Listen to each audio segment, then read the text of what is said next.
Are you ready to travel? You probably haven't traveled for a really long time, at least not to some foreign place. And so we hope that you're able to do that soon, that we all are, but it's always great to dream. And what are we dreaming about this month in advance, Gabe? Well, we always dream about a lot of things.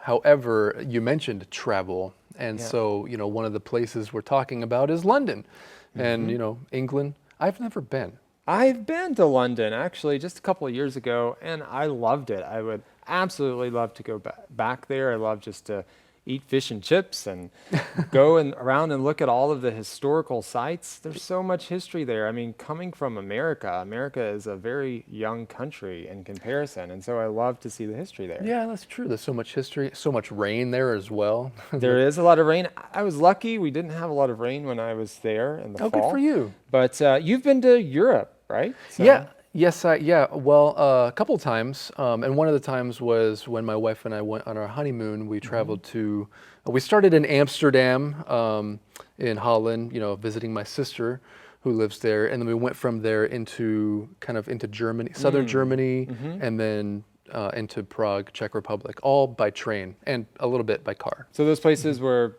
easily accessible, right? By train or car? It was easy to get around? Oh man, that's one of the best things about Europe is the train system. I mean, just going between countries and anywhere you need to get. Of course you have to do your research ahead of time to figure out what kind of package or what kind of ticketing system you should get for yourself, because some are can be a little bit expensive. Sure. Well, Gabe, what was one of the biggest surprises for you when visiting Europe?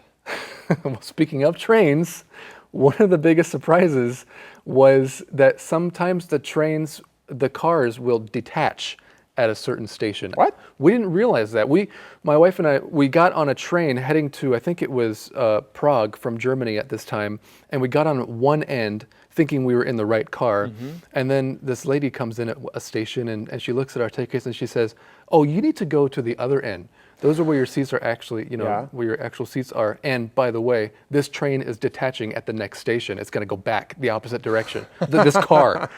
We didn't realize that cars would detach and you have to pay attention to where you're sitting. Yeah. You might not get to where you need to go. That is really good information. Pay attention keep that in mind. To what's going on the trains. Well, before we go, Gabe, we talk about luggage and what to pack and so forth. Have you ever had any luggage problems at the airport? Not really big ones. Just, you get to, you weigh your luggage and realize it's overweight. And so you have to kind of take some things out of one and put it into another, or maybe stuff a lot of stuff into your carry-on. You are lucky. They've never lost your luggage? No, not for a long time. Not that I can remember. I have gotten to the airport and realized I didn't have my passport. Our director can tell you about that, because I had to be in Australia at a certain day and I couldn't get there till the following day because I left my passport at home. Man, that's my worst fear. All right, well, we'll leave you guys on that note. Thank you for joining us for Insights. Thank you, Gabe, for joining us for another month of Insights as well. We'll see you next time.